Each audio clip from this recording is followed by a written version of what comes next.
One thing Bonjour, c'est Laetitia de One Thing in a French Day à Paris. J'espère que vous allez bien et que vous êtes de bonne humeur.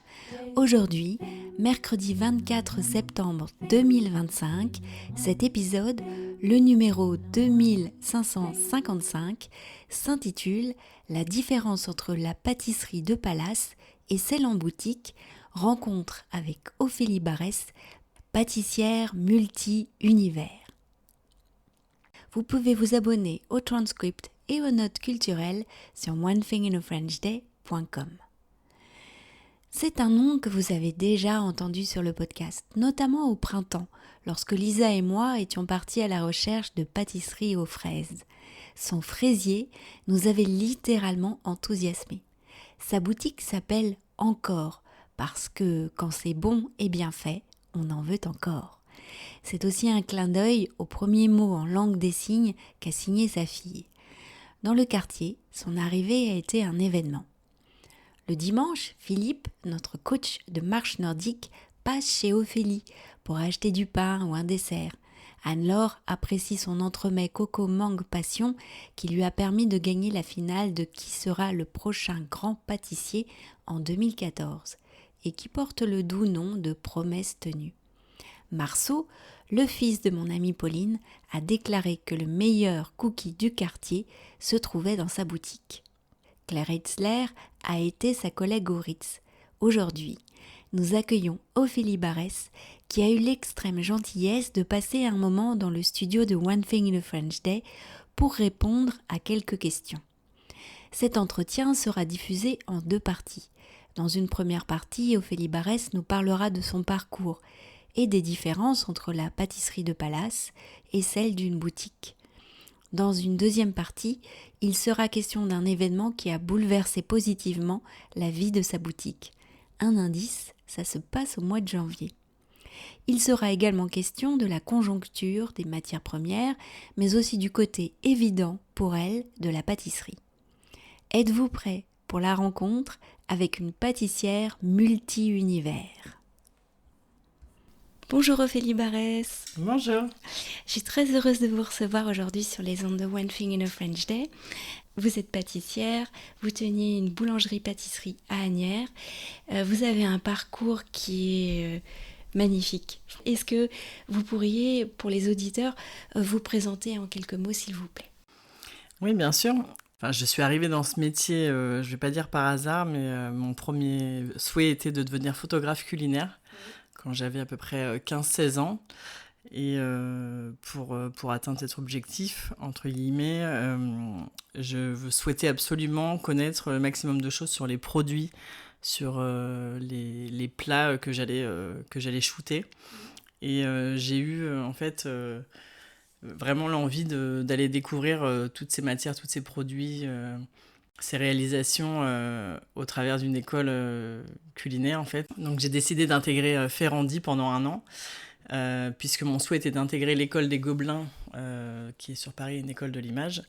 Mais pour intégrer cette école, il fallait que j'ai mon bac. Et le bac tombait au moment du concours des Gobelins. Donc j'ai eu, entre guillemets, 1 an à tuer.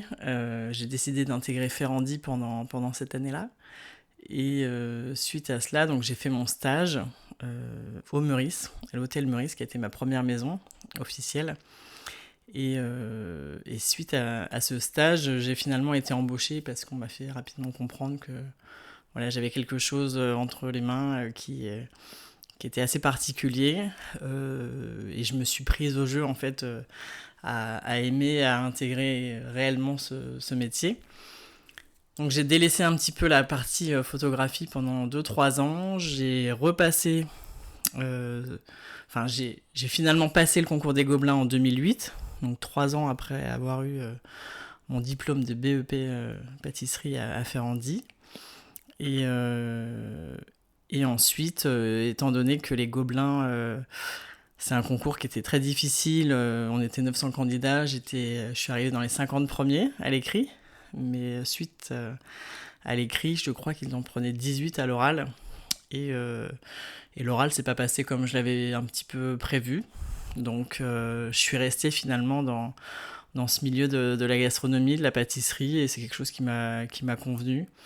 Et j'ai décidé après d'enchaîner voilà, les expériences dans des établissements étoilés comme le Ritz, le Shangri-La ou Cheval Blanc à Courchevel. Et puis ensuite, j'ai fait mon petit bout de chemin jusqu'à ce que je prenne ma première place de chef à l'Auberge du Jeu de Paume, à Chantilly, aux côtés d'Arnaud Faye. Et voilà, ça a été un petit peu... je peux pas dire la concrétisation parce que c'était pas un rêve de petite fille en fait de devenir chef pâtissier. Mais par contre, tout ce que je faisais, je l'ai fait avec engouement, avec passion, et c'était quand même la concrétisation de ouais, presque 10 ans de métier en fait derrière moi, 10 ans d'expérience, et d'avoir voilà, 2 étoiles au guide Michelin en 2 ans à Chantilly avec Arnaud, ça a été assez incroyable. Et puis ensuite, voilà, j'ai fait mon petit parcours, mon petit bout de chemin pour faire aussi une expérience côté boutique, chose que je n'avais pas fait jusqu'à maintenant. Donc voilà, j'ai enchaîné les expériences entre Palace étoilé et boutique de luxe, aux côtés de Christophe Michalak notamment, et pour ensuite ouvrir ma propre société de conseil et puis ma boulangerie il y a 2 ans et demi. Mmh. Et comment vous présenteriez votre pâtisserie? Comment vous la définiriez, présenteriez? Ma pâtisserie, elle est avant tout basée sur au rythme des saisons, le respect de la nature quand c'est les fruits, quand il s'agit aussi d'herbes aromatiques. Même si les herbes, voilà, on a pu voir avec le temps qu'on pouvait les conserver et les utiliser au fil de l'année. Mais c'est une pâtisserie qui est peu sucrée, jamais désucrée totalement, parce que je trouve qu'il y a quand même besoin d'un minimum pour avoir ce côté gourmand, ce côté appétant. Mais voilà, la juste dose de sucre. Je suis très puriste, donc j'aime beaucoup les classiques bien maîtrisés. Je pense à l'opéra qu'on n'arrive pas à enlever de la carte parce que les gens nous le redemandent. Donc c'est un opéra que j'avais fait à l'époque pour ma soeur, c'est son gâteau préféré, et je l'avais retravaillé pour que les couches soient ultra fines et qu'il y ait vraiment à la dégustation un équilibre café-chocolat qui soit parfait. Et en même temps, j'ai des pâtisseries où il va y avoir un accord atypique, framboise romarin quand on est sur les herbes aromatiques, ou des choses où on n'a pas encore eu le temps de tout mettre en place, mais je repense à une tarte chocolat et olives de Kalamata que j'aimerais bien remettre à la carte.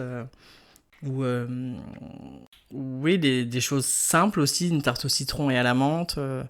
Donc on peut mélanger en fait un grand classique comme la tarte au citron et incorporer une herbe, tout de suite ça va lui donner un twist différent. Mais c'est une pâtisserie qui est plutôt limpide, on va dire, à déguster en fait. Moi j'aime pas complexifier les choses. Je mets jamais plus de 3 saveurs. Et je veux surtout en fait que les gens en retiennent un joli moment de dégustation. Voilà. C'est ça mes plus beaux compliments, c'est de savoir que j'ai marqué les gens à un moment donné et que les gens reviennent pour ça. Quitte à ce que ça soit toujours la même pâtisserie qu'ils reprennent, ouais. J'ai un peu gagné mon pari quand voilà, ça a marqué l'esprit. Vous nous avez expliqué que vous avez travaillé dans des palaces. À votre propre boutique, il y a des changements d'échelle, des changements d'univers à différents niveaux, que ce soit à la fois la pâtisserie en quantité, j'imagine, peut-être aussi le type de dessert, ou le type de lieu, le type de clientèle. Qu'est-ce qui est le plus frappant pour vous? Alors c'est sûr que de travailler en palace ou en restauration de manière générale, donc typiquement plus dessert à l'assiette, on n'est pas du tout sur les mêmes proportions, sur les mêmes façons de travailler sa mise en place au quotidien que dans une boutique. C'est pas les mêmes tenues par exemple de gélifiant quand on va travailler sur un dessert à assiette qu'on va envoyer et qui va être dégusté dans les 10 minutes, un quart d'heure, qu'une pâtisserie qui doit rester plusieurs heures en vitrine réfrigérée. On n'a pas du tout les mêmes contraintes. C'est un exercice assez difficile finalement de devoir faire un gâteau ou des gâteaux pour une boutique pour que gustativement en fait le gâteau ait toutes ses chances encore de plaire aux clients plusieurs heures après. On a beaucoup plus de flexibilité sur de la restauration puisque tout est assemblé à la dernière minute. Donc c'est vrai que c'est 2 façons très différentes. les deux sont complémentaires. Je pense qu'il faut, en tant que professionnel, savoir gérer les deux. En tout cas, avoir eu l'expérience des deux. J'ai travaillé sur des gros volumes dans certaines boutiques et puis sur des portions beaucoup plus, j'ai envie de dire, minimalistes qu'on refait au quotidien sur de la restauration étoilée. Donc, moi, j'aime les deux. En fait, j'aime tout dans mon métier. Je crois qu'il y a quand même clairement pas grand-chose que j'aime pas. Traiter, travailler. Donc, je me sens aussi bien en fait dans l'un ou l'autre des deux univers. Et est-ce qu'il y a des points communs entre justement cette expérience de palace et de boutique? Je me disais peut-être le travail en équipe. Oui, complètement. Le travail en équipe, il est indéniable, il est essentiel, vital. Moi déjà, je ne fais rien toute seule. Je ne fais rien toute seule comme la plupart de ce que les chefs vous diront. Mais que ça soit dans notre milieu ou dans un autre domaine. Je veux dire, un chef de projet dans un tout autre domaine ne fait rien seul. Il doit compter sur une équipe, mais là c'est exactement la même chose. Et c'est essentiel. Et je remercie que ce soit à l'heure actuelle ou toutes les équipes que j'ai pu avoir avant pour leur investissement, pour l'émulation qu'on se donne quand c'est la période des fêtes, quand il faut donner un dernier coup de collier ou un coup de collier sur plusieurs semaines par exemple pendant la galette. C'est indéniable que votre réussite ou en tout cas le succès de la boutique, elle repose sur le travail de toute une équipe. C'est clairement indispensable. Donc moi je suis très proche de mes équipes, je suis un peu mère poule et à la fois voilà, j'ai cette rigueur et cette exigence, mais voilà, ils savent que je suis là au quotidien, ils savent qu'ils peuvent compter sur moi. Et moi, j'ai surtout ce besoin de transmettre. Donc, en fait, l'échange quotidien, il est vraiment indispensable. Nous retrouvons la suite de cet entretien avec Ophélie Barès dans le prochain épisode de One Thing in a French Day. Car One Thing in a French Day, c'est fini pour aujourd'hui. Je vous retrouve avec grand plaisir vendredi pour la suite de cet entretien. À bientôt, au revoir.